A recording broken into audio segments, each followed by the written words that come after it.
Hello Sunita ji, मेरी एक problem है। मैं स्कूल में जॉब करती हूँ। मेरे साथ स्कूल की एक टीचर जो कि मुझसे सीनियर है, मेरे साथ कई बार मिसबिहेव कर चुकी हैं। मुझे अभी 6 मंथ ही हुए हैं ज्वाइन किए हुए। पहले मुझे लगता था कि शायद मुझसे ही कोई गलती हुई होगी, पर अब मुझे समझ आ गया है उनकी आदत है दूसरों को इंसल्ट करने की। तो मैंने उनसे दूरी बना ली और उनसे बात करना बंद कर दिया। अब उन्हें बुरा लगता है और मुझे गिल्ट फील करवा रही हैं कि मैंने तुम्हारी कितनी मदद की, ब्ला ब्ला ब्ला। क्या करूँ, कुछ समझ नहीं आ रहा। आपने अपने मेंटल पीस को बचाने के लिए जो किया बिल्कुल ठीक किया, लेकिन अगर वो गिल्ट फील करा रही हैं आपको और सच में उन्होंने आपके लिए कुछ फेवर्स किए हैं स्टार्टिंग के टाइम पे, तो आप उनको बजाय बिल्कुल बात बंद करने से अच्छा एक बार जब आप बात करो तो ये कह सकते हो कि आपने मेरी बहुत मदद की, उसके लिए धन्यवाद। कभी भगवान न करे, लेकिन अगर आपको मेरी मदद लगी तो मैं ज़रूर आपकी मदद करने के लिए खड़ी रहूँगी। लेकिन रोज़ का बात करना मुझसे हो नहीं पा रहा। मैं बहुत ट्राई कर रही हूँ, लेकिन मैं अनकंफर्टेबल हो रही हूँ आपके कुछ बातों से, कुछ हाव भाव से। आई होप कि आप समझोगे। और ये चीज़ कोशिश करना अकेले में ना कहो, सबके सामने ही कहो, क्योंकि जो वो इंसल्ट कर रही हैं आपको वो सबके सामने कर रही हैं। ठीक।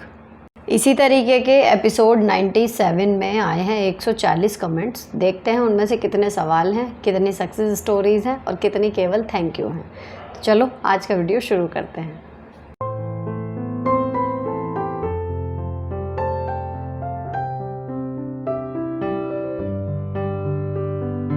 ये आया है, सुनीता जी आपके डार्क सर्कल अब ठीक हो गया है। जिस क्योर स्किन के बारे में आप बताते हैं उसके रिव्यूज दूसरे यूट्यूबर नेगेटिव दे रहे हैं, प्लीज रिप्लाई। अब देखो, आप या तो रिजल्ट देख लो लाइव मेरे ऊपर, या फिर आप उनके रिव्यूज देख लो, क्योंकि अगर आप लिव लाइफ इजी वाले चैनल से भी जुड़े हुए हो तो आप देखते होंगे जब मैं फेस वॉश वाली क्लिप ऐड करती हूँ तो मैं क्योर स्किन का फेस वॉश एक्चुअली यूज़ कर रही हूँ। जब मैं मेकअप के बाद डेली मैं सनस्क्रीन स्कूल लगा के जाती हूँ, वहाँ लगा के जाती हूँ, वो सब वही लगाती हूँ। मेरे ड्रेसिंग टेबल पे भी आपने रखी हुई देखी होगी और कई बार तैयार होने वाली वीडियो में भी। तो जो मैं बता रही हूँ वो मेरा पर्सनल एक्सपीरियंस है, जो मुझे फील हुआ। 2-2.5 साल हो गया मुझे यूज़ करते हुए। फिलहाल इसके बारे में मैं तो यही कह सकती हूँ कि भाई कस्टमाइज्ड स्किन केयर ऐप है जहाँ पर आपको मिल जाता है सारी चीज़ें कस्टमाइज्ड होके। आपका स्किन एनालिसिस होता है, फ्रंट से साइड से सब दिखाई देता है आपके। ठीक है, क्या क्या कमी है, ऐसा तो नहीं है कि आप खुद बना रही है। ठीक, आपका स्किन एनालाइज हो गया, उसके बाद फिर उन्होंने प्रोडक्ट भेज दिए। प्रोडक्ट में वो बार बार फ़ोन पे प्रॉपर मैसेज भेज रहे हैं, वीडियो मैसेज भेज रहे हैं। कुछ प्रॉब्लम होती है तो आपको फ्री कंसल्टेशन मिलता है ना, आपको फ्री डाइट प्लान मिलता है, आप उसको फॉलो कर लो। कई चीज़ें अंदर से भी ठीक होती हैं, है ना। अब ये भी इसमें एक और आया था कि झाइयों पे लगा रही हैं, अभी असर नहीं दिखा, थोड़ा टाइम लगेगा लेकिन उससे हो जाएगा। सिर्फ डॉक्टर्स जो हमारे यहाँ पर क्वालिफाइड हैं, पूरी तरीके से उनकी जो क्वालिफिकेशन है वो तक मेंशन की हुई है ऐप में। आप उनकी बात को ध्यान से सुन के उनके कहे अनुसार प्रोडक्ट को इस्तेमाल करो तो बेशक असर होगा। आपको यहाँ पर सारी चीज़ें फ्री है, सिवाय प्रोडक्ट्स के आपको किसी चीज़ के पैसे नहीं देने। आपके प्रोडक्ट 2 से 3 दिन में डिलीवर हो जाते हैं। आपको जो कंसल्टेशन फीस आपको हर बार डॉक्टर को दिखाने जाते हो वो देनी पड़ती है, या कुछ नहीं देना पड़ता। मंथली चेकअप होते हैं, उसमें आपको कोई पैसे नहीं देने, आपको केवल प्रोडक्ट के पैसे देने हैं। ठीक है ना। वाटर इनटेक रिमाइंडर मिलता है, अगर आपको बीच में भी कोई प्रॉब्लम है आप उनसे कंसल्ट कर सकते हो विदाउट एनी कॉस्ट। लेकिन कोई भी स्किन केयर प्रोडक्ट होता है, थोड़ा सा पेशेंस, रेगुलरिटी और सही मात्रा में उसको यूज़ करने की ज़रूरत हमें होती है। यही चीज़ क्योर स्किन बार बार आपको बोल रहा है। एक बार जो आप किट लेते हो, चाहे वो 1600 वाली हो या 2100 वाली हो, 3 महीने तक लास्ट कर जाती है। कोई भी और ब्रांड या कोई भी डॉक्टर आपको 500-600 रुपये महीना में कस्टमाइज्ड स्किन केयर प्रोवाइड नहीं कराएगा। और जो भी डर्माटोलॉजिस्ट डॉक्टर इसमें इन्वॉल्व हैं उनकी वजह से आप बिल्कुल इस पर भरोसा करके आराम से जैसे वो बताएं उसके हिसाब से उसको यूज़ करते जाओ और आपकी भी स्किन हो जाएगी अच्छी। यहाँ पर अगर अभी तक कुछ लोगों को नहीं पता है कि क्योर स्किन ऐप क्या है, तो क्योर स्किन ऐप एक कस्टमाइज्ड स्किन केयर ऐप है जो आपके स्किन का एनालाइज करके आपके स्किन के नीड के अकॉर्डिंग आपके लिए प्रोडक्ट बनाती है, किट तैयार करती है। डॉक्टरों की एक टीम वहाँ के और वो फिर आपको अप्लाई करनी होती है। देन आपके स्किन की जो भी प्रॉब्लम होती है वो धीरे धीरे ठीक होने लगती है। तो अगर आपको ये ऐप अभी तक ट्राई नहीं की है, करनी है, तो इसका लिंक आपको पिंड कमेंट में भी मिल जाएगा। और इसके अलावा स्क्रीन पर मेरा कोड फ्लैश हो रहा होगा सुनीता 100, वो टाइप करना चेकआउट के टाइम पे। तो जो भी आपके कार्ड की वैल्यू बैठेगी उसमें 100 रुपये और कम हो जाएंगे। तो जाओ इसे चेक करो क्योर स्किन ऐप को एंड से हेलो टू गुड स्किन। दी मैं टैरोट रीडर आपकी सजेशन पे कि मैरिज एक लॉटरी है। मैंने लड़के को हाँ बोल दिया, मेरा रोका भी हो गया 15 दिन पहले, बट दी शादी फरवरी में होगी और अभी से शादी करनी कैसे है? पैसों की कमी के कारण क्लैशेस हो रहे हैं मेरी और मेरी फैमिली के बीच, मेरे और लड़के के बीच, कैसे हैंडल करूं? 8.5 महीने ये सब दी समझ नहीं आ रहा। लड़के वालों की डिमांड नहीं है, बट लॉन्ग डिस्टेंस मैरिज के कारण बजट ऊपर भाग रहा हमारा, जिसके कारण पापा परेशान है और मेरे लड़के पे बहस हो जाती है। क्या करूं प्लीज़ बताएं। मतलब लड़के वालों की कोई डिमांड नहीं है, लेकिन आपके तरफ से शायद खर्चा बढ़ रहा है या लॉन्ग डिस्टेंस की डिमांड उनकी तरफ से है। ये इतनी बड़ी कोई प्रॉब्लम ही नहीं है। एक मोटी सी बात मान के चलो, शादी में आपने अपनी कई साल की कमाई, अपने पिता की सारी सेविंग, दोनों साइड को बोल रही हूँ, ये सब लगा के एक, या मैं तो कहूँ चलो सारी रस्में मिला लो, 5 से 7 दिन का आपने एक बड़ा सा तमाशा कर भी लिया।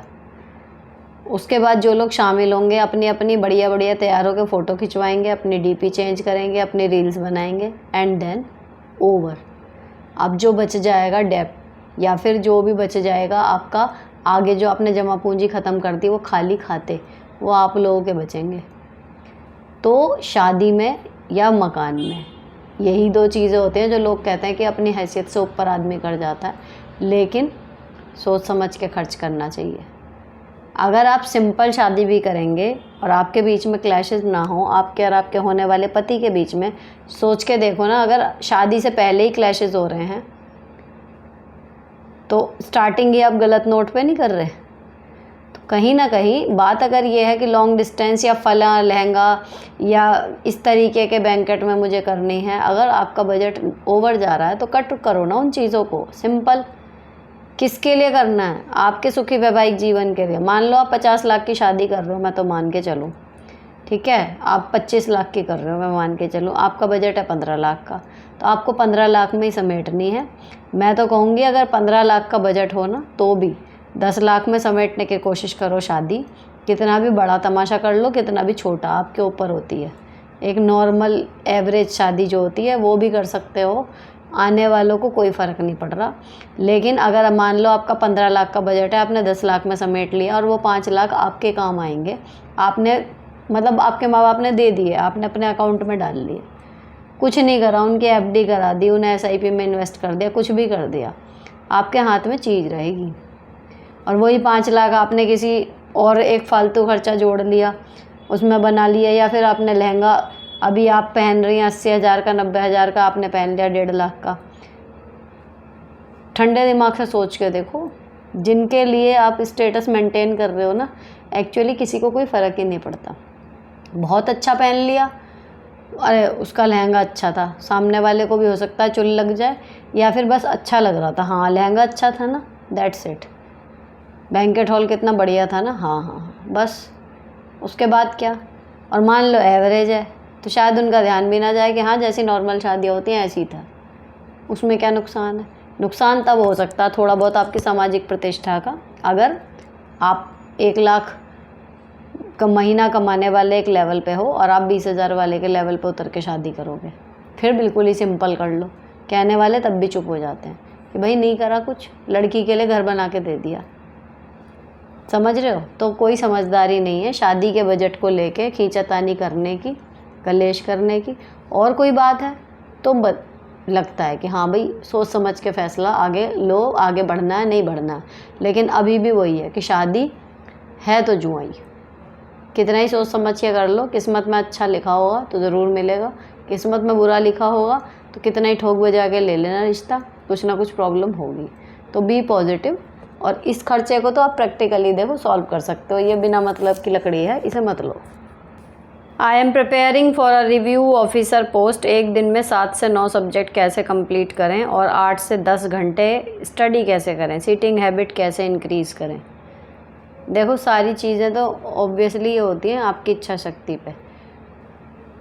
अगर आपने प्लान बनाया भाई आपके पास 8-10 घंटे हैं पढ़ने के लिए, सब्जेक्ट है 7 से 9, है ना, तो सबके सारे सब्जेक्ट को 1-1 घंटा मिल ही रहा है, जो टफ है उसे 2 घंटे भी दे रहे हो।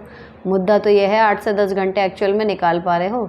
अगर निकाल पा रहे हो तो मैनेज करना कोई बड़ी बात नहीं है। मान लो आपके ऊपर घर की कोई जिम्मेदारी नहीं, सिर्फ पढ़ना है, तो 8 से 10 घंटे में अगर 7 से 9 सब्जेक्ट पढ़ने हैं तो कोई बड़ी बात नहीं है। अब इनमें वो है कि सीटिंग हैबिट। देखो एक तो आपके बैठने का तरीका जो है, जहाँ पर भी आप बैठो, टेबल कुर्सी वो जो है वो अटेंटिव सी हो जब आप बैठो, उस पर कभी भी टेढ़े मेढ़े होकर लेट के पसर के मत बैठो। ये छोटी सी आदत है, लेकिन अगर आपको घंटों बैठना है तो आपका पोस्चर सही होगा, आप बैठ जाओगे, आपको कहीं दर्द भी नहीं होगा। 10-10 घंटे 12-12 घंटे भी आप बैठ के काम कर लोगे, तब भी आप उठोगे ना 5 मिनट नहीं लगेंगे आपकी बॉडी को मूवमेंट में आने में। लेकिन अगर आप उल्टे सीधे कभी पलोथी मार ली, कभी पैर ऊपर कर लिए, कभी नीचे कर लिए, इस तरीके से करने में हमें लगता है आराम मिल रहा है, लेकिन एक्चुअली हम ज़्यादा थक जाते हैं और उसके बाद हमारी बॉडी नहीं चलती। ठीक है। दूसरी चीज़, 8 से 10 घंटे पढ़ने हैं तो मैं यही सजेस्ट करूँगी 8 से 10 घंटे आप लगातार तो पढ़ोगी नहीं, बीच में उठो, उसको 2-2 घंटे के 4 स्लॉट में बांट लो, बेस्ट है। और बीच के 1 घंटे में अपनी जो मेंटेनेंस एक्टिविटी है वो, और जब वो भी हो जाए पूरी तो 1 घंटा आप चिल करो, पूजा करो, फ़ोन भी देख सकते हो, इट्स ओके, लेकिन टाइम पे निगाह रखते हुए, जो भी आपका मन करे, ताकि आप गिल्ट में ना हो कि मैं तो जीवन ही नहीं जी पा रही इस वजह से। ये चीज़ काम करती है। मैंने जैसे कई IAS PCS की तैयारी वाले भी जो कराते हैं, उनके प्रोफेसर्स के भी एक आध शॉर्ट कभी मैंने देखे हैं, तो वो सिंपल कहते हैं कि 8 घंटे पढ़ो, 8 घंटे सो, उसके बाद जो 8 घंटे बचे ना उसमें जियो अपनी ज़िंदगी, दोस्तों से गप्पे मारो, घूमो। दिव्य कीर्ति सर जो हैं, एक दिन उनकी रील्स में आ रहा था ये, मतलब मेरे आया फीड में, तो वो कह रहे थे कि मतलब मिलो जुलो, फालतू की बातें करो, जोक क्रैक करो, सड़क पे घूमने निकल जाओ, टीवी मत देखो, फ़ोन मत देखो। ये उन्होंने बोला कि अगर ये नहीं करना रियल वर्ल्ड से जुड़ने के लिए कि आप बाज़ार जाओ, सामान लेके आओ, 8 घंटे, लेकिन वो आपके हैं। ये नहीं है कि IAS PCS करने का मतलब कि आप लगे ही रहोगे तभी होएगा। ये उनके वर्ड्स थे, तो मैंने तो कभी वो ट्राई नहीं करके देखा ऐसा कुछ है, लेकिन हाँ सुनने में लग रहा था कि पॉसिबल तो है कि हम 8 से 10 घंटे पढ़ सकते हैं। बाकी उसमें यही है कि लगातार ना करके उसको 2-2 घंटे के 4 स्लॉट में बांट लो अपनी सुविधा और सब्जेक्ट की कठिनता के अनुसार, देन आप स्टडी करो। सही बैठो, सीधे बैठो, पानी पीते रहो, और जब लगे कि नहीं बैठा जा रहा तो 5 मिनट का ब्रेक लो और राउंड मारो। लेकिन थोड़ा सा अपने प्रति मतलब ऐसे रहो कि हाँ आपको भी ज़रूरत है ब्रेक लेने की ना, प्रेशर लो, लेकिन इतना कि वो आपको पुश करे, इतना नहीं कि वो आपको दबा दे। दीदी मेरे पति ऐसे हैं, जब मैं बीमार होती हूँ तो कुछ बोलेंगे नहीं, घर से बाहर चले जाएंगे, ना चाय ना खाना, कुछ भी नहीं पूछेंगे, ना ही बच्चों को, फिर मुझे ही उठकर बच्चों के लिए करना पड़ता है, फिर मुझे बहुत रोना आता है अपनी किस्मत पर, क्या करूँ, कुछ बताएं, मेंटली बहुत डिस्टर्ब हूँ। अगर वो नहीं बता रहे तो अब तो ज़ेप्टो स्विगी दुनिया भर के चल रहे हैं, इनसे मंगा लिया करो कुछ सामान खाने का। अगर नहीं उठा जा रहा है एक्चुअल में और पति भी नहीं कर रहा, तो मान लो आपको इतनी तबीयत ख़राब है, आप उठ के रसोई में गिर गई, तो इसके बजाय फ़ोन से ऑर्डर करके मंगा लिया करो, ताकि बच्चों को खाना भी मिल जाए, आपको आराम भी हो जाए, जब ठीक हो जाओ फिर बना लो। हेलो दी, मेरे राइट हैंड में 3 मंथ से पेन हो रहा है और अब डॉक्टर रेस्ट करने को कह रहा है, क्या करूं, कोई और काम करने वाला नहीं है। अब मैं थोड़ी कड़वी बात बोलूं, अगर ये दर्द हाथ का ना हो के दिल का होता और आप रहती ही ना, तब कोई काम करने वाला नहीं है ये हमें लगता है। बात यह है कि जब हम नहीं होंगे दुनिया तब भी चलेगी। तो अगर आपकी बॉडी नहीं दे रही साथ, या आपको डॉक्टर ने बोला है जो हाथ अभी पेन कर रहा है, अगर आपने डॉक्टर की ना मानी, रेस्ट नहीं किया, शायद वो ज़िंदगी भर के लिए बेकार भी हो सकता है ना। तो या तो बीच का रास्ता, मान लो मेरा हाथ दर्द कर रहा है लेकिन मुझे पता है कि कितना कर रहा है, मैं रगड़ के दरी या मैट नहीं धो सकती, लेकिन हाँ मैं रोटी सेक सकती हूँ, ये हमें पता होता है कि कितना चल रहा है, उतना कर लो, इट इज़ ओके, इसे मैं मना नहीं करती। मैं भी बुखार में काम करती हूँ, मैं भी रात को देर तक जग के सुबह उठ जाती हूँ। तो आप लोग कहोगे खुद तो आराम रुक नहीं रही, हमें कह रही है रुकने के लिए। बात यह है कि एग्जैक्टली हमें पता होता है कि हमें कितनी और क्या परेशानी है, उतनी देर रुक जाओ, है ना। वीडियो मिस हो जाए, बच्चे किसी दिन बिना प्रेस के कपड़े पहन के चले जाएं, टिफ़िन में ब्रेड बटर चला जाए, लेकिन अगर मेरा उस दिन नहीं है हिसाब किताब ठीक, मुझे कुछ हो रहा है, कुछ भी परेशानी, सिर में दर्द है या फिर मेरे पेट में प्रॉब्लम है या फिर कुछ भी है, मुझे बुखार हो रहा है, तो मैं काम रोकूंगी ना वहाँ पर। और हमेशा अपने आप को यही दोहराया करो कि दुनिया तब भी चलेगी जब मैं नहीं रहूँगी, तो होएगा तो सही मैनेज वो, है ना। ये हमारे अंदर ही कीड़ा होता है कि नहीं, कोई करने वाला नहीं है, सब हो जाएगा जब आप रुकोगी। एग्जैक्टली उतनी देर ज़रूर रुको जितनी एक्चुअली परेशानी है। जब लगे थोड़े से भी ठीक हो, उतना थोड़ा सा कर लो, अपने प्रति ईमानदार रहो पहले, तो दूसरे भी फिर उस हिसाब सोचेंगे कि अगर ये कह रही है दर्द है, नहीं हो रहा तो फिर नहीं हो रहा, फिर वो अपने आप इंतज़ाम देखेंगे कि क्या करना है। दी मेरी एज 12 साल की थी जब मेरे बड़े भाई की शादी हुई। भाभी मुझसे बहुत नफरत करती थी, ऐसा लगता था जैसे कि वह बिना देखे ही मुझसे नफरत करती थी। मैंने उनकी बहुत सेवा की, उनके बच्चे की पोटी साफ़ करती थी, उनके पैर दबाती थी, उनके पैड फेंका करती थी। उनकी एज 27 थी और मैं 13 थी। मैंने उनकी सेवा करी थी, फिर भी वह मुझसे इतनी नफ़रत क्यों करती थी। भैया की नज़र में गिराने के लिए तरह तरह के आरोप भी उन्होंने लगाए। अब मैं 40 की एज में हूँ, लेकिन ये दर्द मुझे भुला नहीं जाता। जब भी उनका बर्ताव होगा, मुझे याद आए तो मेरे आंखों से आंसू निकल आते हैं। भैया इसका तो बहुत प्यार मिला, लेकिन वह उनसे बहुत नफ़रत मिली। अब बुलाते भी हैं अपने घर, मेरे जाने का मन नहीं करता। हमें क्या करें, आप कुछ एडवाइस दो। और बैठी रहो।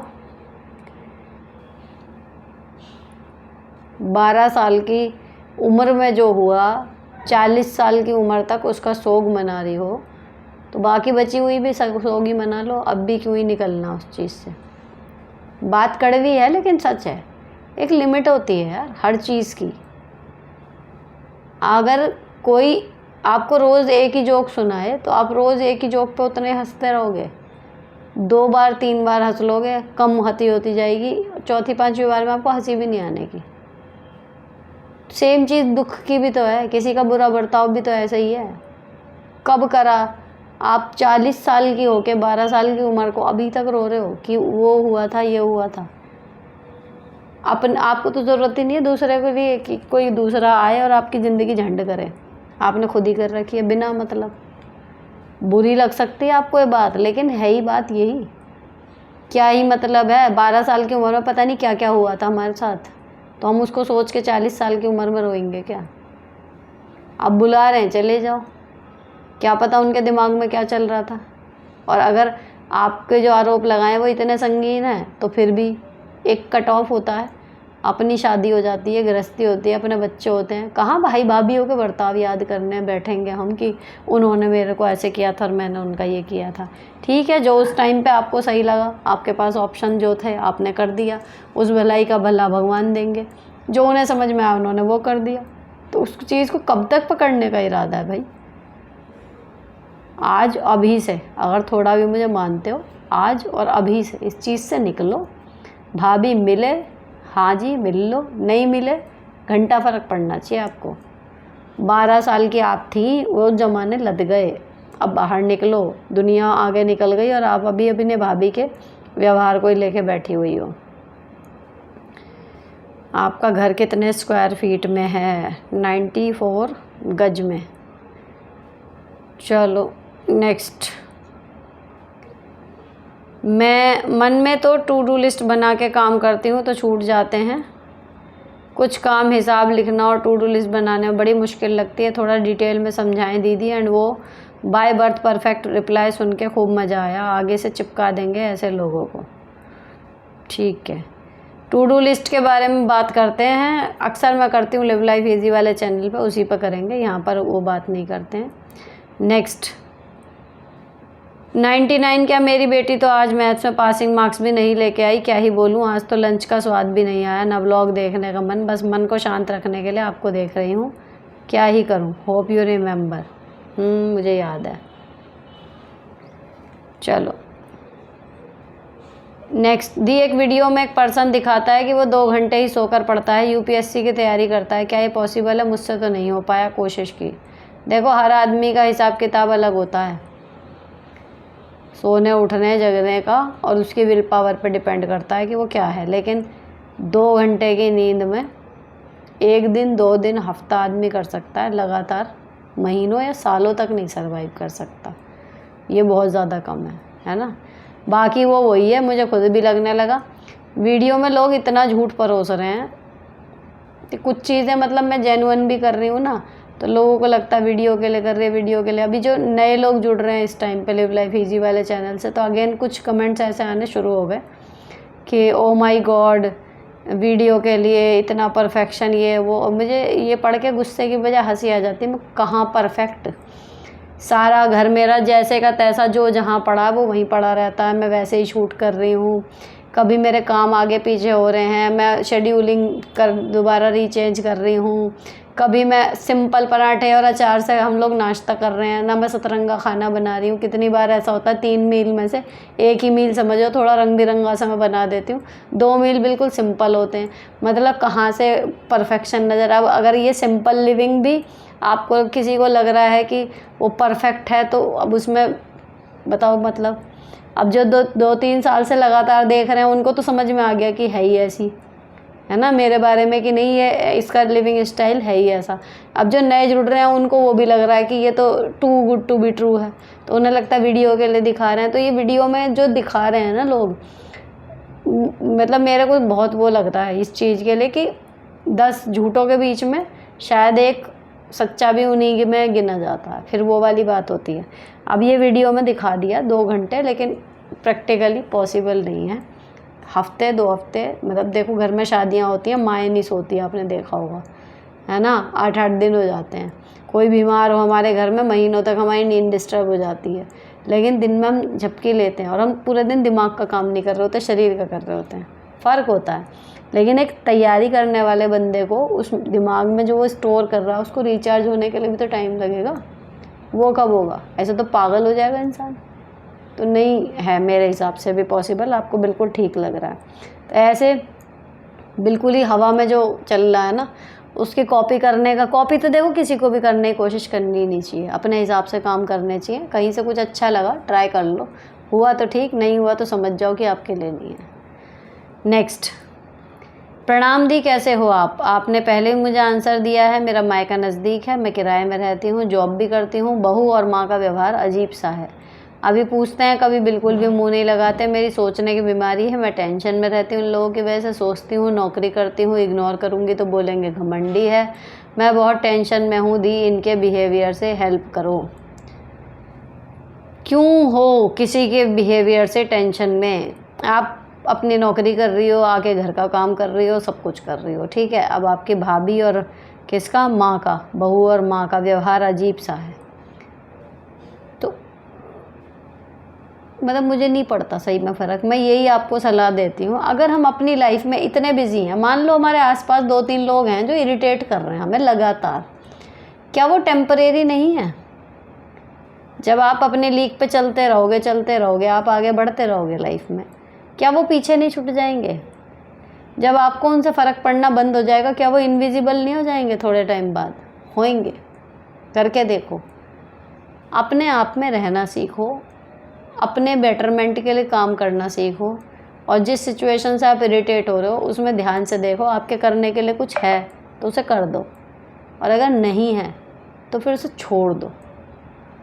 इंग्लिश में एक कोट है इस तरीके का, every problem has a solution, if there is a solution then find it, and there is no solution then don't mind it.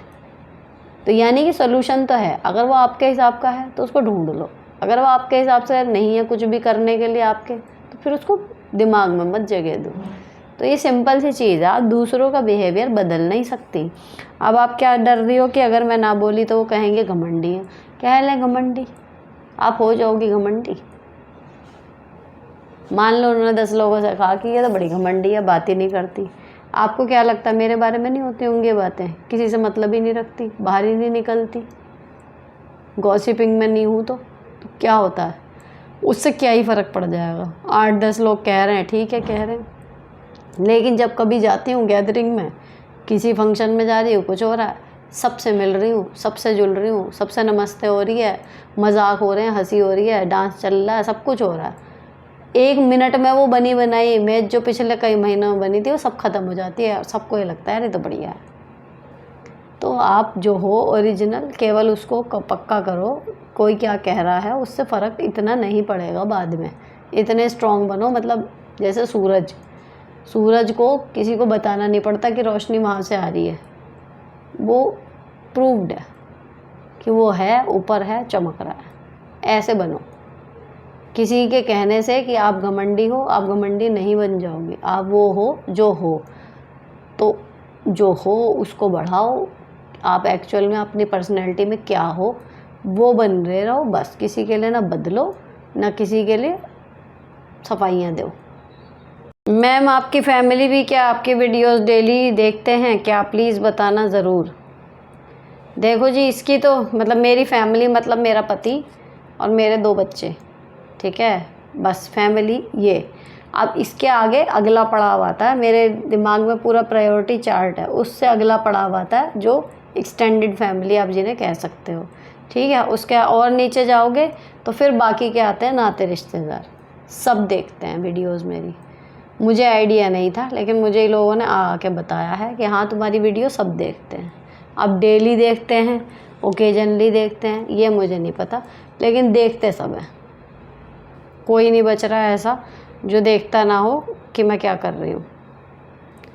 Next, hi ma'am, I would like to know that if you get a choice to live in village and city, if your answer is city, what is the reason behind it? It is affect our children future?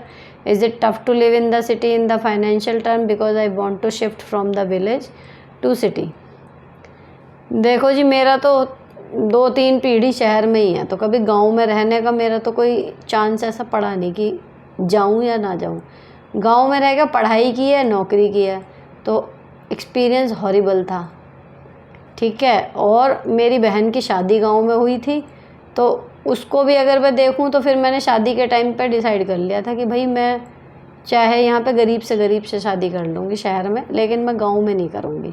अब आप कहोगे कि क्यों, है ना, क्यों वाला reason कि बच्चों की पढ़ाई पे, फ्यूचर पे फ़र्क पड़ेगा, इतनी आगे तक की नहीं सोची थी।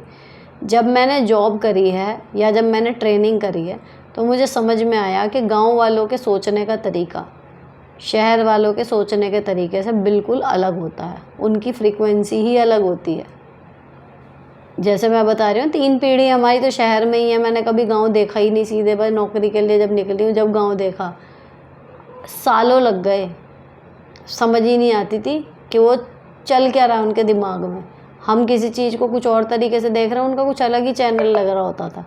बाउंसर जाते थे सिर के ऊपर से। हमारे लिए छोटी सी बात है, वहाँ बतंगड़ बना हुआ है, और उनके लिए छोटी सी बात है, हमारे लिए लग रहा है कि हे भगवान ये क्या हो गया।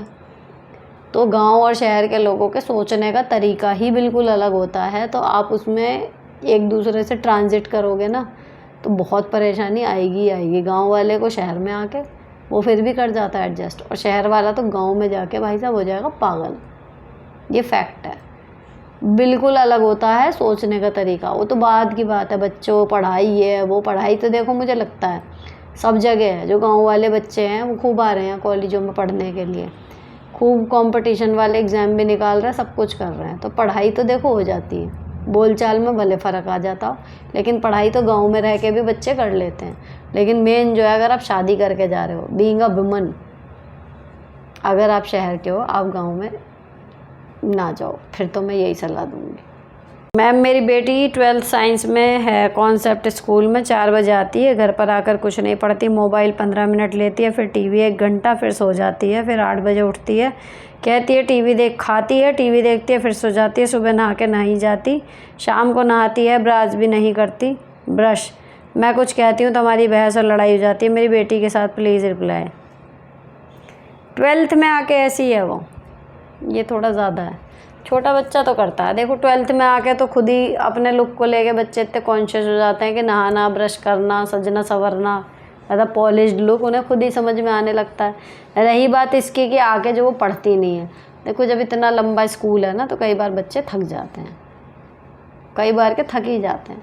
तो अगर कोई मोटिवेशन उसके दिमाग में नहीं है ना कि मुझे ये करने के लिए भी जैसे ये नौकरी मिलेगी या कुछ और है या इसमें मुझे इतने % नंबर लाने ही लाने हैं, जब तक ऐसा कोई गोल उसको सामने नहीं है, सिर्फ पास करना है, तब तक वो ऐसे ही करेगी, है ना। तो उसको ये देखो कि उसको आगे करना क्या है, उसकी बातें सुन के या उससे कभी पूछा हो कितने कौन से कोर्स में जाना है, उसके लिए कितने % नंबर चाहिए या जस्ट पास आउट करना ही उसका टारगेट है, इस तरीके से पहले से बात करो। अब रही बात ये कि भैया 12th में आके वो क्यों नहीं कर रही ये सब चीज़ें, तो मैं आपकी जगह माँ होती तो मैं तो उसके कहानियाँ सुना सुना के उसके कान पका देती कि क्यों ज़रूरी है लुक्स, क्यों ज़रूरी हैं मार्क्स अच्छे, क्या करोगे, अच्छे मार्क्स या अपने पैरों पर खड़े नहीं हुए तो कितने मजबूर रहोगे। इस तरीके से सुनाती रहती कहानियाँ जब तक कि वो कन्विंस हो नहीं जाती। और सबसे बड़ी बात होती है बच्चे देख के सीखते हैं। अगर आप वर्किंग हो तो आपके बच्चों को खुद लगेगा कि भाई हाँ हम वर्किंग हैं, लेकिन कई बार हाउसवाइफ के साथ भी ये होता है कि हाउसवाइफ हैं, उनको इज़्ज़त नहीं मिल रही घर में, तो भी लड़कियां बड़ी तन्मयता से पढ़ लिख के अपने पैरों पर खड़ा होना चाहती हैं, क्योंकि उन्होंने देखा अपनी माँ को बेइज्जत होते हुए कि यार पैसे जो कमाता है उसी की इज़्ज़त होती है। अगर एक बार उसके दिमाग में ये बात बैठ गई फिर लग जाएगी वो। तो उसको बस घुमा फिरा के कहानियाँ सुना के उसे कन्विंस करना है आपको। पता नहीं कौन सी बात कौन सा आइडिया उसको समझ में आ जाए। दी मेरा भाई बहुत ड्रिंक करता है, घर वाले बहुत परेशान हैं, गालियाँ निकालता है, लोगों के सामने सही बन जाता है, मैं क्या करूँ, इसमें आप क्या करोगे। भैया जिसका भाई, पति, बेटा कोई भी हो, अगर वो शराबी है, हमारी गलती होती है, हम उसकी इज़्ज़त को अपनी इज़्ज़त मान के चलते हैं और उसकी गलतियों को छुपाने की कोशिश करते हैं। जबकि होना ये चाहिए कि कोई सामने वाला अगर हमें कुछ कहे उससे पहले हम कहते हैं कि भैया हम तो इससे हैं दुखी, इसने हमारे घर का नाम डुबो रखा। बस एक होता है कागजों में बेदखल करना, एक होता है ज़बान से बेदखल करना। इससे पहले कि आपकी इज़्ज़त में आ जाए, अपने आप ही जो ऐसा है कि आपको कह सकता है पलट के, उसके सामने यही कर दो कि भैया हमारा तो इससे मामला है नहीं कुछ सही, इसने तो बट्टा लगा रखा हमारी इज़्ज़त पे। तो कम से कम आपको चाहे मन मन में थोड़ी बहुत टेंशन होती रहे, लेकिन ये जो होता है ना कि हमारी बेइज्जती बाहर वालों के सामने ना हो जाए, वो हो जाएगी। अब बाहर वालों के सामने सही बन जाता है तब ऐसा कोई नहीं है, कभी ना कभी जैसे वो था ना पिक्चर में कि इच्छाधारी नाग 24 घंटे में एक बार नाग जरूर बनता है। जो ये ऐसा रहता है ना बेवकूफ़ इंसान, ड्रिंक करना, तमाशे करना, गालियाँ निकालना, वो 2 बार 4 बार सही बन के दिखा देगा। At the end of the कहना चाहिए एरा वो निकल के आएगा 2-3 साल बाद भी, अगर नया नया शराबी बना है तो भी, लेकिन वो आएगा।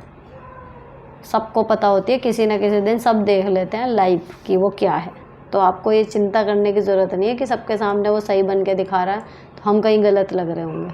कोई गलत नहीं लगता, सबको पता है। ये सक्सेस स्टोरी आ गई है। दी आपने सही कहा, हर चोट अपने निशान देकर जाती है, मीन्स कुछ सिखा कर जाती है। मैंने भी कई चोटें खाई हैं लाइफ में। भगवान ने कुछ बेस्ट ही करना है हमारी लाइफ में। आपको फॉलो करती हूँ, सुनती हूँ, अच्छा लगता है। लाइफ में कुछ करने का मन भी करता है। अब आपको सुनने के बाद मैंने ट्यूशन लेना भी स्टार्ट कर दिया है। अच्छा लग रहा है, 3 साल बाद लाइफ में कुछ रीस्टार्ट कर पा रही हूँ। थैंक यू दी, मुझे भी बहुत अच्छा लगा आपकी बातें सुनकर। जल्दी जल्दी सबकी लाइफ जो यहाँ पर जुड़े हुए हैं ना, बढ़िया से ट्रैक पर आए, सब अच्छे अच्छे अपने लाइफ से जुड़ी हुई न्यूज़ सुनाएं। ऐसे इंतज़ार में मैं यहाँ बैठी हूँ। चलो नेक्स्ट। हेलो मैम, मैं एक प्राइवेट स्कूल में टीचर हूँ। मेरी प्रॉब्लम यह है, स्कूल के बाद में जितना भी हो सकता है सब काम करती हूँ, बट सास ने सब दूर बदनाम कर रखा है कि ये काम नहीं करती, मुझे ही करना पड़ता है। पति का भी समझ नहीं आता, कभी मेरा सपोर्ट करते हैं पर कभी खुद ही कहते हैं तू कामचोर है, मक्कार है। समझ नहीं आता क्या करूँ, बहुत गुस्सा आता है इन सब बातों पे। अब यहाँ जो आपका पति है ना, वो थोड़ा प्रॉब्लमेटिक चीज़ है कि पति भी कभी साथ दे रहे हैं कभी नहीं दे रहे हैं, क्योंकि घर में रहते नहीं होंगे। अब जो माँ बोल रही है उनको लग रहा है कि यार इतना बोल रही है मेरी माँ तो कुछ तो होगा, है ना। बाकी सास की तो देखो, मैं हमेशा इस प्रॉब्लम में यही कहती हूँ कि टेंशन लो मत। मान लो आप जाके घर का सारा काम करती हो, सबको दिखता है जिनसे वो बुराइयाँ करती हैं। और मैं बताऊँ आपको प्रैक्टिकली, और लाइट फील करोगे, अगर वो काम नहीं करती, कम नहीं करती, ये बोल रही हैं, मान लो आप नहीं करते, कुछ काम वो कर देती हूँ, इससे पहले कि वो कहें किसी से कि ये नहीं करती मैं करती हूँ, आपको चाहिए कि आप खुद ही उनके कामों के गाने गाओ कि मम्मी जी ये कर देती हैं, मम्मी जी वो कर देती हैं। बेस्ट है ये चीज़। आपका कहीं ना कहीं रिश्ता भी मधुर हो जाएगा। काम वो अब भी कर रही हैं, तब भी करेंगी, लेकिन खुश होकर करेंगी, ठीक है। और जितना हो सके आप करते रहो। कुल मिला के उनके काम की तारीफ़ कर दो और अपने काम की गिनती भी होगी या उम्मीद छोड़ दो अगर छोड़ सको तो। इस सिचुएशन से निकलने का एकमात्र रास्ता यही है। जब आप ईमानदारी से अपना काम जितना हो सकता है उतना करती जा रही हो ना, सबको सब कुछ दिखता है, आपकी सास कुछ भी कहे, ठीक है, उससे फ़र्क नहीं पड़ता। नहीं तो आपने कोई डिश बनाई है स्टेटस में लगाओ, कोई डेकोरेशन किया है स्टेटस में लगाओ, ऑर्गेनाइज़र किया, कुछ भी किया है तो लोगों को किसी भी तरीके से बताओ ना कि आप ये कर रही हो। भाई मैं ये तो नहीं कहूँगी ब्लॉग बनाओ आप भी दिखाओ। अभी मेरा है, मेरा घर चाहे फैला रहे, संभला रहे, मेरे बच्चों के नंबर कम हो जाएं, ज़्यादा हो जाएं, सब कुछ है, लेकिन क्योंकि ब्लॉग बन रहे हैं, सब कुछ है, एक आइडिया सबको है कि हाँ मैं क्या करती हूँ घर में या अपनी लाइफ कैसे मैनेज कर रही हूँ। तो वहाँ ना सही आप अपनी स्टोरी में स्टेटस पे कोई पूजा की है, कुछ बनाया है, मैं तो लगाती थी जब व्लॉग नहीं था तब भी, अगर लड्डू बनाए तो लड्डू स्टेटस में डले तो मेरे बिना कहे ही दुनिया को पता होता था कि मैं ये कर रही हूँ। व्लॉग तो बहुत बाद में बने, उससे मैं अनजान लोगों से जुड़ी, लेकिन जो जान पहचान वाले लोग थे उनको सबको पता रहता था कि हाँ ये काफ़ी कुछ कर लेती है। तो अगर वो आपके बारे में गलत फैला रही हैं तो आप अपने बारे में सही भी तो फैला ही सकती हो।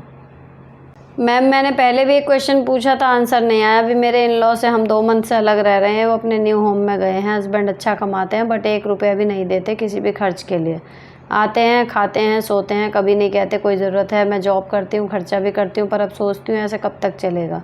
6 साल से पूरी फैमिली को पाल रही थी, अब 2 मंथ से हस्बैंड और किड के साथ रह रही हूँ, बट सारा खर्च और काम मेरे ऊपर ही है। समझ नहीं आता क्या बोलूँ, कुछ बोलती हूँ तो लड़ाई करने लगते हैं और फिर उनके पेरेंट्स आ जाते हैं कि हमारे बेटे को परेशान करती है। What to do? शादी करके फंस गई हूँ नरक में। देखो अगर बात सिर्फ पैसे की है, बाकी चीज़ें आपकी लाइफ में सही चल रही हैं तो चलने दो, ठीक है। और अगर बात यह है कि पैसे से तो कुछ कर ही नहीं रहे, बाकी भी आपकी सारी टर्म्स अपने पति के साथ ख़राब ही हैं, तो आपको चिंता करने की ज़रूरत है। लेकिन सिर्फ आपको अगर इस बात से गुस्सा आ रहा है कि वो 1 पैसा भी नहीं दे रहे, ये एडजस्ट कर सकते हो आप। मान लो आप पति होते, वो पत्नी होते, आपकी कमाई है तब भी घर चलता ना। तो अगर सिर्फ मुद्दा पैसे का है तो मैं यही सलाह दूंगी कि तो फिर बात मत बिगाड़ो, अपने पति के साथ चलने दो जैसे चल रहा है। धीरे धीरे जब टर्म्स इतने सही हो जाएं, किसी दिन आपको लगे कि हाँ अगर अब मैं कुछ पूछूंगी तो ये बताएंगे, जिस दिन भी आपको इतना भरोसा हो जाए उस दिन बात करना कि आप जो कमाते हो वो पैसा जाता कहाँ है, पता तो होना चाहिए। भले खर्च मैं चला रही हूँ, आपके सेविंग का ही पता हो, है ना। उस मुकाम तक पहुँचाओ अपने रिश्ते को पहले। नेक्स्ट, आप क्या गुजराती हैं? नहीं, हम यहीं के हैं, सरनेम है पटेल, उससे काफ़ी लोगों को कन्फ्यूज़न हो जाता है। आप मैके क्यों नहीं जाते? मैके में माँ बाप रहे नहीं तो मैका भी नहीं है, एक तरीके से यही बात है। वेकेशन है तो अभी भाई के यहाँ जाओ, मज़े करो।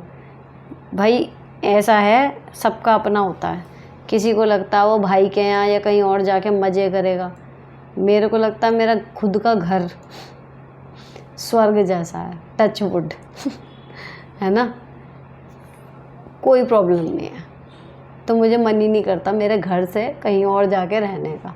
अगर जब भी मैं कहीं जाती हूँ मिलने या एक आध रात के लिए अगर कहीं का प्लान बन जाता है ना, वो मेरे लिए टास्क होता है।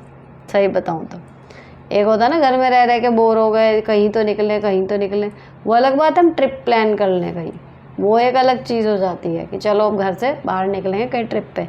लेकिन ये जो आ रहा है ना भाई के यहाँ जाओ मज़े करो, मुझे नहीं आते मज़े किसी और की गृहस्थी में अनवांटेड से जाके। एक मेरा घर था जहाँ मैं बचपन मेरा बीता, मेरे माँ थी जिस कमरे में मैं सोती थी या जहाँ मैं पढ़ती थी, एक वो घर था। वहाँ था कि कोई भी नहीं है ना, उस घर की दीवारों में मेरा बचपन बसा हुआ है। लेकिन अब वो घर नहीं है तो ख़त्म है। मैं कहा है ही नहीं, तो मैं कहीं भी मुझे जाके वो फील ही नहीं आता कि मज़े करो वाली बात। मेरे लिए कहीं भी जाना, टाइम स्पेंड करना एक टास्क की तरह है जो मुझे करना है सोशली मेंटेन रखने के लिए चीज़ों को। बाकी जन्नत मेरे को अपने घर में लगती है और आई एम वेरी ग्रेटफुल। अब मुझे लगता है कि आदमी की सबसे बड़ी जो कहना चाहिए उपलब्धि है वो यही हो सकती है कि जब वो घर आए ना उसका मन करे उस घर में रहने का, चाहे भले फैला है चाहे छोटा है कुछ भी है, लेकिन एक आपकी स्टेज जब वो आती है ना, वो टाइम भी मैंने देखा है कि आप अपने घर घुस रहे हो, जो मेरी ससुराल थी या कुछ भी कह लो, कि जब आप जा रहे हो कहने को अपने घर में, लेकिन आपके पैर पीछे हो खिसक रहे हैं क्योंकि आपको पता है कि नहीं मज़ा आ रहा, वाइब्स ही नहीं है वहाँ पे, वो निगेटिविटी आ रही है आपके लिए, आपको देख के लोग नहीं है खुश। तो वो चीज़ सबसे गंदी, जब आप जॉब पे भी जा रहे हो लेकिन वापस जिस घर में आपको जाना है उस घर में ही रहने को आपको मन नहीं कर रहा है ना। बेस्ट वो होता है जब आप काम पे जाओ तो भी खुश होके जाओ, काम ऐसी जगह पे हो, अपना काम इतने मन लगा के कर रहे हो, और जब आप घर पे आओ तो वहाँ से भी कूदते फानते आओ कि वाह मैं घर जा रही हूँ। तो मैं अपने घर में टचवुड खुश हूँ, मेरा नहीं मन करता मुझे, मतलब ऐसा है जाना वाना ठीक है, लेकिन ये कीजिए मज़े करो, मज़े मुझे कहीं नहीं आते, मज़े मुझे अपने घर पे ही आते हैं बस। ये मेरी एक्स स्टूडेंट की तरफ से आया है। मैम मेरे 2 लड़के हैं, जब वो आपकी वीडियो देखते हैं तो कहते हैं आपकी मैडम आपको मारती भी थी जब आपको पढ़ाती थी, मुझे बड़ी हंसी आती है और उनको आपकी बातें बता के बड़ा अच्छा लगता है। मैम मैं आपकी स्टूडेंट थी प्रियंका मिश्रा, मैं अपने बच्चों को बताती हूँ कि मेरी मैम है, मुझे पढ़ाती थी, बहुत खुश होते हैं, सबको बताते हैं, मेरी मम्मी की टीचर है सुनीता मैम। प्लीज़ आप अपनी वीडियो में कुछ बोलिए मेरे बच्चों को, उनका नाम है शिवांश और सम्राट। शिवांश और सम्राट, तुम्हारी मम्मी पिटी मुझसे या नहीं पिटी ये तुम्हें जानना है। तो देखो जहाँ तक मुझे याद आ रहा है मैंने तो नहीं पीटा, क्योंकि पढ़ाई में ठीक थी तुम्हारी मम्मी। और अगर भाई एक आध बार पूरी क्लास के पटाई हो रही हो, उनकी भी हो गई हो, तो मुझे याद भी नहीं है क्योंकि काफ़ी पुरानी बात हो गई। और दूसरी चीज़ मैं भी बच्ची ही थी, मैं 19 में लगी थी जब मैं पढ़ाना शुरू कर रहे थे, मतलब वहाँ पर जब मैं पढ़ाती थी ना, मतलब मैं हट गई हूँ वहाँ से 2 साल बाद, तो मैं समझिए 17 साल की मैं पूरी हुई थी जब मैंने वहाँ पर टीचिंग शुरू कर दी थी, जस्ट इंटर के बाद ही, ग्रेजुएशन का फर्स्ट ईयर ही हुआ था। और बच्चे थे वहाँ पर जिनको मैं पढ़ाती थी 9th-10th के, लगभग 14 से 16 साल के, और इवन कुछ बच्चे तो 20-20 साल के थे जो वैसे थे, रिपीटर्स वगैरह थे। तो कभी एज की बात होती थी, बड़ी अजीब स्थिति हो जाती थी कि मैम जी इनसे छोटी, लेकिन अब मेरे लिए तो वो बच्चे ही रहेंगे ना जब मैंने उनको पढ़ाया है। तो ये वो वाला बैच है। तो मुझे याद, जहाँ तक पर्सनली इनका याद आ रहा है, मैंने नहीं पीटा, लेकिन हो सकता है तुम्हारी मम्मी को अगर याद हो कभी पूरी क्लास की किसी दिन एक साथ हुई हो तो, क्योंकि उस टाइम मैं भी बच्ची ही थी तो मुझे क्लास उतना मेंटेन करना आता नहीं था, कई बार पिटाई कर दिया करती थी मैं। नेक्स्ट आगे भी लिख रही हैं कि इनकी इनफैक्ट जिद करते हैं मम्मी मेरठ चलो, हम आपकी मैम से मिलकर पूछेंगे, आप हमारी मम्मी की टीचर हैं। नेक्स्ट मैम क्या आपने अपने हेयर में पोनी बनाकर सोती हैं या ओपन करके? ओपन करके सोती हूँ, पोनी तो मुझसे दिन में ही नहीं बनती, जब बनाओ बाल खींचते हैं सिर में दर्द होता है। सोते टाइम तो या तो गुथ बना के सोती हूँ या फिर खोल के। नेक्स्ट नमस्ते सुनीता जी, मेरी बेटी 12 साल की है, पढ़ाई में अच्छी है, छुट्टियों में परेशान नहीं करती, थोड़ी ही देर पढ़ाई करती है, अपना दिन भर स्टोरी बुक पढ़ती है, क्राफ्ट वगैरह करती है, मोबाइल के लिए ज़्यादा जिद नहीं करती, इवनिंग को टीवी देखती है, पर वो घर के काम में बिल्कुल इंटरेस्ट नहीं देती, या तो कोई उसे फिजिकल एक्टिविटी में इंटरेस्ट नहीं है। क्या ये सही है? इस उम्र में मुझे क्या उस पर प्रेशर नहीं डालना चाहिए? आपकी लड़की भैया पहले से कर तो रही है बतेरा कुछ अच्छा और बच्चों के मुकाबले। बाकी रही बात देखो घर के काम की, इंटरेस्ट क्रिएट करना पड़ता है। किचन में अपने आप में केमिस्ट्री लैब जैसी होती है किचन, एक आध चीज़ उससे किसी दिन अगर आपने कैसे भी करके, या उसको खुद भूख लग रही है आपने बता दिया कि ऐसे ऐसे ऐसे बना ले, या फिर उसको कोई मनपसंद स्टोरी या कोई चटपटी सी बात कर रहे हो, है ना, क्योंकि उसकी एज ऐसी है, तो उसे करते करते आप किचन में बात कर रहे हो, वो देख रही है धीरे धीरे क्या हो रहा है, वो धीरे धीरे क्रिएट होगा। और रही बात साफ़ सफाई की घर की, तो 1-2 बार ना गंदा छोड़ना शुरू कर दो, फिर जब वो साफ़ करेगी या आप करोगे सडनली फिर साफ़ होगा, उसको खुद को लगता है कि हाँ गंदे में कैसा लग रहा था, साफ़ में कैसा लग रहा है। लगातार टोकने वाली प्रोसेस है, करना पड़ेगा लगातार, तब वो धीरे धीरे होएगा। लेकिन इतना मत करना क्योंकि वो ऑलरेडी काफ़ी सही चल रही है। घर के काम का क्या है, 6 महीने में कर लो, वो उतने में सीख जाएंगे। बात तो वो है ना, मोबाइल वगैरह से दूर है तो वो सही जा रही है। थोड़ा बहुत भी अगर करवा दे ठीक, नहीं करवाए और वेट कर लो, 12 साल की है अभी तो सीख जाएगी। नेक्स्ट, दीदी मेरे भानेज बहू है, वो टॉक्सिक है, उसकी अपनी सास देवरानी किसी से नहीं बनती, कहती है तुम समझाओ मैं क्या करूं, वो कुछ सुनने को तैयार नहीं। तो जो समझाने को कह रहे हैं ना, तुम समझाओ, उनसे यही कह दो कि वो कुछ सुनने को तैयार नहीं है, मैं नहीं समझा सकती, मेरे पास उतना कैलिबर नहीं है। नेक्स्ट, मेरी प्यारी बहन चरण स्पर्श, अरे भाई आप मुझे बहुत अच्छी लगती हो, मैं आपकी वीडियो देखती हूँ। मेरी परेशानी ये है कि मेरे पति दारू पीते हैं, गाली देते हैं, हमेशा फ़ोन करके कुछ ना कुछ बोलते रहते हैं। किसी भी आदमी को देखते हैं तो कहते हैं शायद कुछ है तुम्हारा इसके साथ। कमाना चाहती हूँ तो जाने नहीं देते, अब लगता है कमाना ज़रूरी है, जब कुछ कहते हैं तो मैं रोने लगती हूँ। बोलते हैं मजाक कर रहा हूँ, ये कौन सा मजाक है जहाँ एक हंसता है दूसरा रोता है। मेरा बेटा है एक 13 साल का, उसके पर गलत असर पड़ेगा। मेरी माँ कहती है ज़िंदगी ऐसी होती है, मुझे लगता है बुरा बहुत हो चुका, अब बस सोचती हूँ 15 साल में बहुत सही हूँ। हो। देखो जी, सिचुएशन तो डिफ़िकल्ट ही है आपकी, है ना। जब मतलब नॉर्मल आदमी के साथ देखो इस सिचुएशन में कुछ नहीं है, अगर वो पैसे नहीं दे रहे या फिर वो शक कर रहे हैं, कुछ भी कर रहे हैं, मैं हमेशा कहती हूँ आप अपने हाव भाव, कपड़े, बात करने का तरीका, ये सब चेक करो कि सही जा रहा, और उसके बाद उन्हें शक करने के लिए छोड़ दो। आपको जो काम करना है आप निकलो।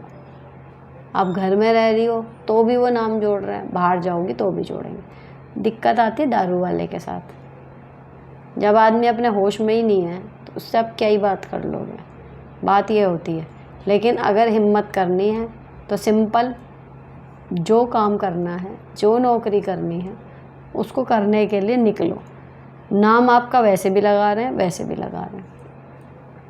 कब तक, मतलब एक बात सोच के चलो, मान लो आप नहीं निकले बाहर, है ना, फिर क्या, वो कभी नहीं बदलेंगे और उसकी वजह से आपकी लाइफ कभी नहीं बदलेगी। तो अगर आपको अपनी लाइफ बदलनी है तो कुछ ना कुछ चेंज करना पड़ेगा, है ना। उनके गुस्से के डर से आप रुके रहे तो रुके ही रहोगे ना, फिर जैसी चल रही थी वैसी ही चलेगी।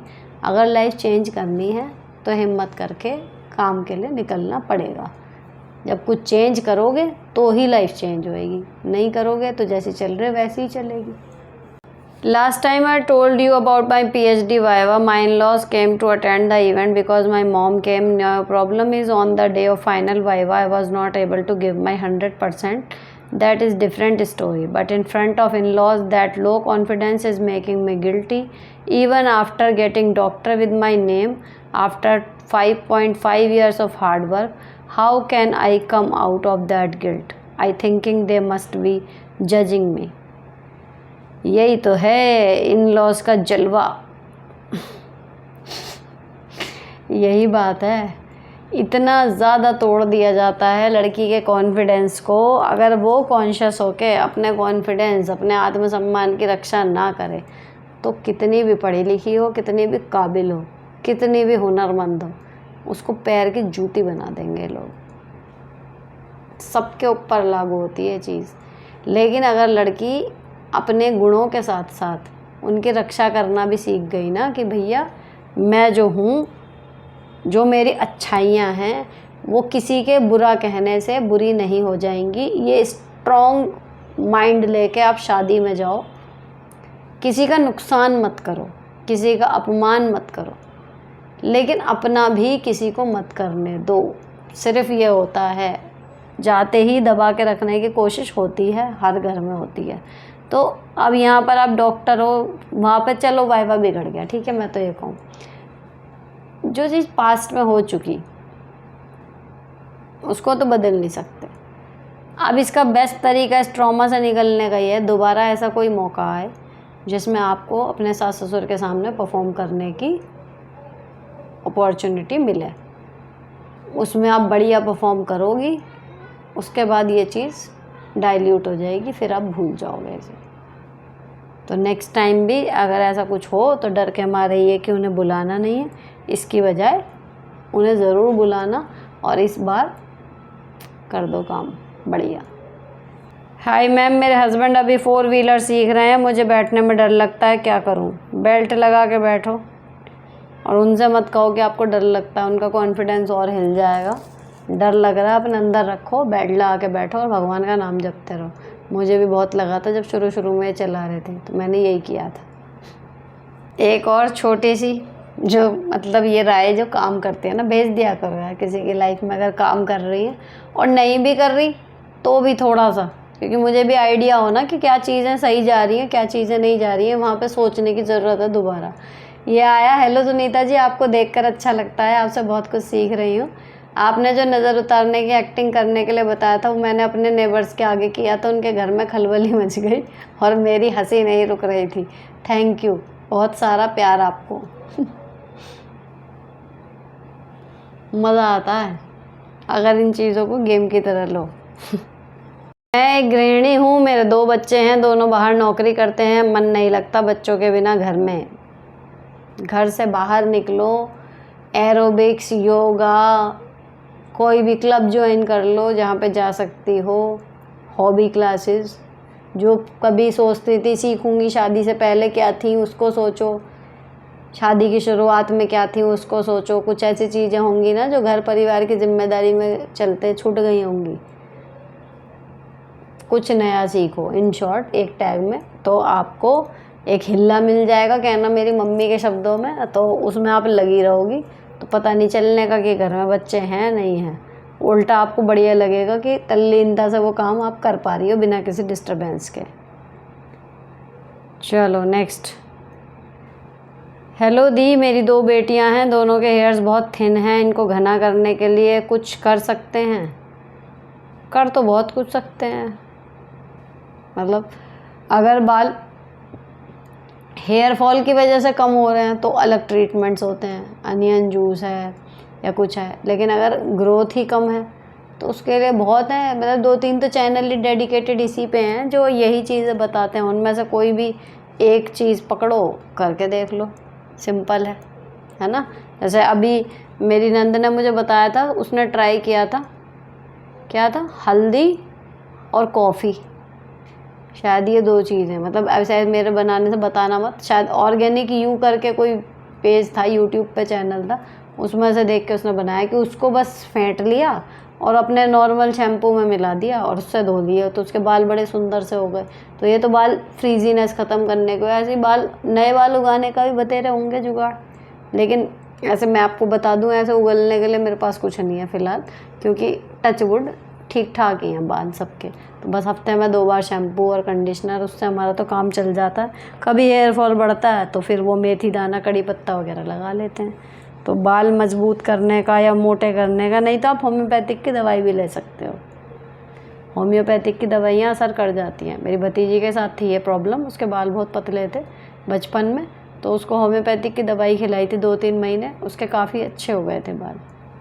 मेरा 12th ईयर का बच्चा, मैं भी गवर्नमेंट टीचर हूँ, जो स्कूल से आने के बाद हमारे साथ ही बैठकर होमवर्क करना, पढ़ना, खेलना, सोना, रात को भी वो अकेला नहीं सोता, घर की छोटी मोटी बातें उसी के सामने करनी पड़ती हैं। जॉइंट फैमिली में कुछ ना कुछ खटपट चलता ही रहता है, बच्चा ये सब सुने मुझे अच्छा नहीं लगता। सुनने दो यार, कुछ फ़र्क नहीं पड़ता।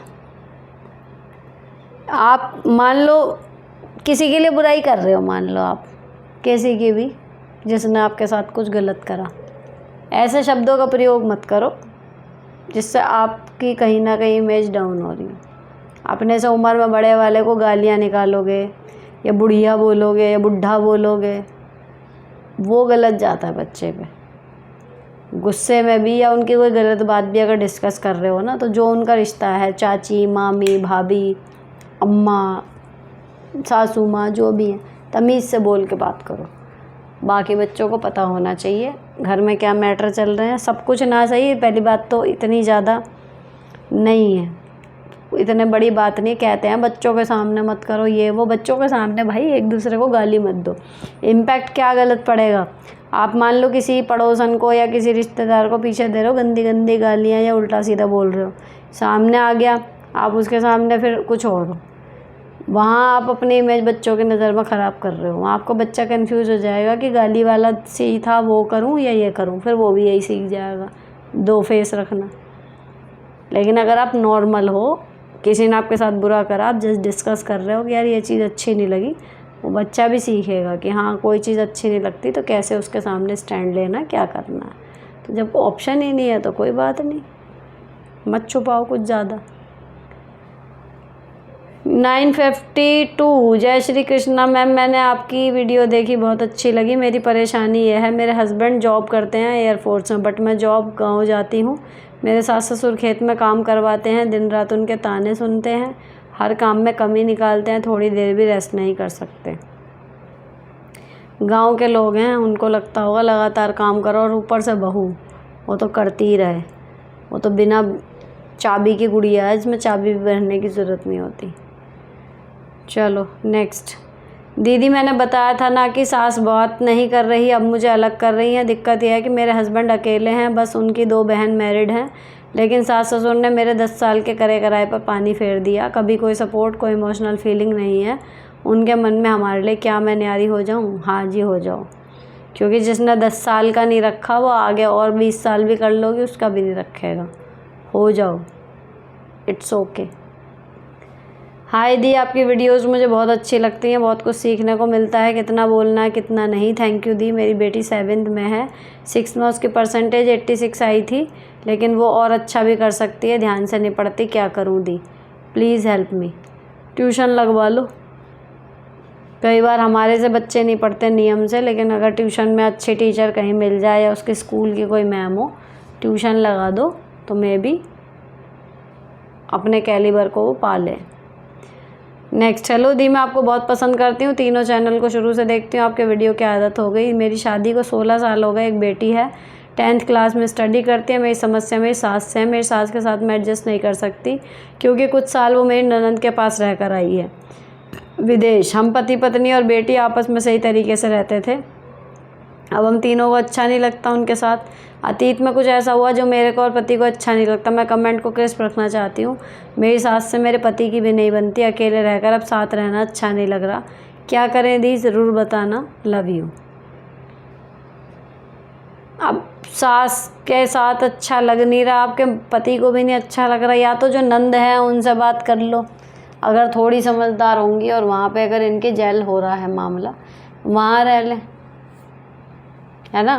बाकी भाई समस्या का इलाज क्या ही होएगा? या तो वो नाक लगा के अकेली रह लेती, जब भी मैं ये कहती कि कोई बात नहीं नाक लग रही है लगने दो, लेकिन वो अपनी नाक हटा के आपके साथ रह रही हैं। तो भाई बीइंग ए मदर थोड़ा बहुत देखो, अगर परेशान भी कर रही हैं, है ना, तो अगर आपका बच्चा होता उसकी जगह, बच्चे भी तो परेशान करते हैं, उन्हें छोड़ के थोड़ी चले जाते हैं। बात ये होती है, अब अकेली हैं, समझो, है ना। तो कोशिश करो कि अगर किसी तरीके से चीज़ें बदल सकती हैं रह लो, नहीं तो दूसरा ऑप्शन वही है कि नंद से बात कर सकते हो कि वहीं पे रख लें उन्हें, अगर आपके साथ उनका बैठ ही नहीं रहा किसी भी तरीके से।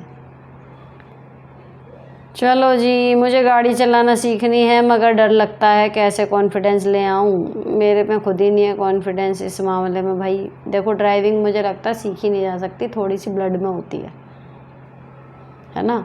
जैसे कुकिंग का होता है ना, आप 2 के पहाड़े की तरह पढ़ के कुछ रेसिपी बना सकते हो, कुछ के हाथ में ही हुनर होता है। तो ड्राइविंग और स्पेशली गाड़ी की तो मुझे खुद ही नहीं है, मैं आपको कैसे कॉन्फिडेंस दूँ कि हाँ कर लो। लेकिन तरीका यही है, ऐसे ही घर के किसी से मत सीखो, प्रॉपर ट्रेनर से सीखो, वो आपको बारीकियाँ सिखाएगा, मे बी उसके बाद आपका कॉन्फिडेंस वापस आ जाए, क्योंकि उनके सिखाने में कहीं ना कहीं केवल वो पार्ट्स चलाना नहीं सिखाते, वो आपका कॉन्फिडेंस भी बूस्ट करते हैं, ये मैंने देखा है। तो ट्रेनर से सीखना, फिर क्या पता आपका आ जाए वापस कॉन्फिडेंस। आया है ढेरों तारीफ़ों के साथ की, लेकिन वीडियो लंबा हो जाता है, छोटा नहीं हो सकता ये। अब आप देखो, इसमें से मैं हर लंबा क्वेश्चन छोड़ के तब करती हूँ, जिसका क्वेश्चन छूट जाता है उसको बुरा लगता है ना, तो किसका छोड़ दूँ? सभी मेरे लिए तो एक जैसे हैं, तो कोशिश यही रहती है कि सबका पढ़ूँ हर क्वेश्चन, तो उस चक्कर में लंबा होता ही चला जाता है। नेक्स्ट। दिल से राधे राधे। मेरा यंगर ब्रदर है, उसका बिहेव मेरी तरफ ठीक नहीं है, मेरी हर एक्टिविटी पर डाउट करता है, जबकि इस तरह की एक्टिविटी उसकी वाइफ करती है। सब उल्टा है, बिना बात के मैं विक्टिम बन जाती हूँ। 11 साल से मायके में रहती हूँ, मैंने सारी रिस्पॉन्सिबिलिटी एक घर की बहू की तरह निभाई है, अभी भी कर रही हूँ। मजबूरी है, यहाँ रहना पड़ा। डिवोर्स हो चुका, वो लोग इविल थे, गॉड ने बचा लिया, बट यहाँ पिस रही हूँ, अलग रह नहीं सकती। एक बेटा है 11 साल का, क्या करूँ? अलग क्यों नहीं रह सकते?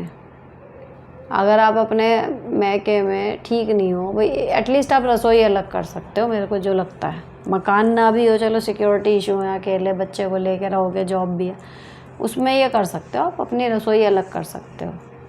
क्या अपना अलग बनाओ खाओ, रहो उसी मकान में, लेकिन उनकी गृहस्थी में डिस्टर्ब ना करो, ना अपनी गृहस्थी में डिस्टर्ब होने दो, तो मे भी चीज़ें ज़्यादा अच्छे से चल जाएं। नेक्स्ट दी, मेरा क्वेश्चन ये है, मैंने बीएड किया है 2018 में, मेरा सिलेक्शन हुआ, लेकिन तब तक बीएड का रिज़ल्ट नहीं आया था, डॉक्यूमेंट की वजह से रह गई। उसके बाद पेपर 2022 में हुआ तो 8 नंबर से रह गई थी। अब 4th ग्रेड की वैकेंसी निकली है, लेकिन मेरी सासू माँ पेपर देने को मना कर रही हैं, बोल रही है इमेज डाउन होगी, ये नौकरी नहीं करनी। वो खुद टीचर हैं, लेकिन हस्बैंड ने कुछ मना नहीं किया। इसमें वैकेंसी बहुत ज़्यादा है, तो शायद हो भी जाएगा। टीचिंग में वैकेंसी बहुत कम और काफ़ी टाइम बाद निकलती हैं। मुझे क्या करना चाहिए? इमेज वाली चीज़ कहीं ना कहीं मेरे मन में भी है। मुझे भी पढ़ के लग रहा है कि जो टीचिंग में इतने कम नंबरों से रह गया वो 4th क्लास में जाएगा, पूरी ज़िंदगी डिप्रेस रहोगे। नौकरी मिलना एक बार को है कि मिल जाए मिल जाए मिल जाए, पहले ये लगता है, लेकिन जब मिलने के बाद करनी भी तो है उसे, है ना? तो 2 बार किस्मत ने साथ नहीं दिया, फिर ट्राई कर लो एक बार। और आपकी सास ने करी है ना टीचिंग की नौकरी, तो उन्हें पता है 4th क्लास की जगह और टीचर की जगह, इसीलिए मना कर रही हैं। तो मान लो और एक बार और टीचिंग की या फिर किसी और विभाग में निकले उसकी ट्राई कर लो। नेक्स्ट, मैम अगर सुबह जॉब के लिए 9 बजे घर से निकले और 8 बजे शाम को घर लौटें, तो डेली लाइफ रूटीन वर्क कैसे मैनेज करें? सिर्फ संडे मिलता है, बाकी कोई वैकेशन नहीं, प्लीज़ सजेस्ट कीजिए। देखो, जो ये 9 बजे निकल के 8 बजे आते हैं, उनका बिल्कुल लाइफस्टाइल अलग हो जाता है। वो जॉब के साथ घर मैनेज करना यानी कि बस सर्वाइवल वाला काम। अपना कमरा वो हाथ के हाथ ऑर्गेनाइज़ करके रख सकते हैं, खाना भी उनका उसी हिसाब का बनेगा। अब वो सोचें कि मैं 8 बजे आके और 3 सब्जी, चावल, दाल, रोटी, रायता, पापड़, अचार सब कुछ बना दूँ, भाई बहुत मुश्किल है ना? तो आपको या तो इतना कमा रहे हो कि इन कामों के लिए रखो बंदे, तो ये है कि भाई कमा रहे हैं तो काहे के लिए कमा रहे हैं। लेकिन अगर आप सोचो कि बंदे भी नहीं रखोगे, मेड भी नहीं रखोगे, और इतनी लंबी नौकरी करने के बाद आप सब कुछ खुद मैनेज कर लोगे, तो नहीं हो पाएगा, पॉसिबल ही नहीं है। तो आपको अपना ध्यान भी रखना है ना, थोड़ा सा तो करना ही पड़ेगा। या तो बिल्कुल सिंपल लाइफस्टाइल मेंटेन कर सकते हो आप, मिनिमल जिसे कहते हैं, जो जो बिल्कुल ज़रूरी है बस वो काम आपके हो पाएंगे और कुछ नहीं। बाकी दूसरा तरीका यह है कि भाई हर काम के लिए फुल टाइम मेड रख लो, तो वो आके आपको ऐसे संभाल लेगी जैसे माँ, तो आपके पास फिर टाइम होगा कुछ चीज़ें एक्स्ट्रा करने का। नेक्स्ट, हेलो दीदी, प्लीज़ कोई स्पोकन इंग्लिश का चैनल या ट्रिक बताओ, इट्स अ रिक्वेस्ट। नाम याद नहीं है लेकिन यूट्यूब पे हैं, आप सर्च करना सिर्फ इंग्लिश स्पीकिंग क्लासेस या इस तरीके का कुछ ना कुछ आ जाएगा। यूट्यूब पे समुंदर है, बस कौन सा मोती आपको निकालना है या आपको देखना है। नेक्स्ट, हेलो दी, मैं एक टीचर हूँ, अभी हाल में ही स्कूल ज्वाइन किया है, उसमें कुल 7 टीचर हैं, क्या सबको नमस्ते करना चाहिए? अगर कोई छूट जाए तो मुझे बुरा लगता है, क्या करूँ? इतनी बड़ी बात है ये, जब कहीं जाओगे तो अभिवादन करोगे ही ना। सब अगर बैठे हैं साथ में से 5 एक जगह बैठे हैं, उनसे कर ली, 2 रास्ते में मिल गए सीढ़ी चढ़ते उतरते, वहाँ से उनसे कर ली। कुल मिला के यही तो तय करना है कि जब आप दिन में पहली बार किसी को दो तो नमस्ते कर लो, नहीं करने का क्या ही मतलब है, करना ही चाहिए। कोई आपसे छोटा है तो हेलो कर लो, शुरू में अभी गए हो, बड़े हैं तो नमस्ते। नेक्स्ट, नमस्ते मैम, मैंने आपसे बहुत कुछ सीखा, आगे भी सीखूंगी। मुझे एक कन्फ्यूज़न थी, मैंने इंस्टाग्राम पर पूछा बट कोई रिप्लाई ना आने की वजह से अब वो हो चुका, ये तो मैं पढ़ चुकी हूँ। दी मेरे हस्बैंड बहुत इंट्रोवर्ट हैं, नेचर के हैं, ज़्यादा कुछ शेयर नहीं करते, ना ही ज़्यादा बात करते हैं, बट घर में मेरी बहुत हेल्प करते हैं, बेबी को भी अच्छे से संभाल लेते हैं, बट वो मेरी बातों को, मेरे प्रॉब्लम्स को इम्पोर्टेंस नहीं देते। कभी ससुराल वाले उनके सामने भी मुझे गलत बोलते हैं, तब भी कभी उन्हें कुछ नहीं कहते, उल्टा मुझे ही कहते हैं। वो अपनी फैमिली है, उनसे मैं झगड़ा नहीं कर सकता और इन सब में हमारा झगड़ा हो जाता है।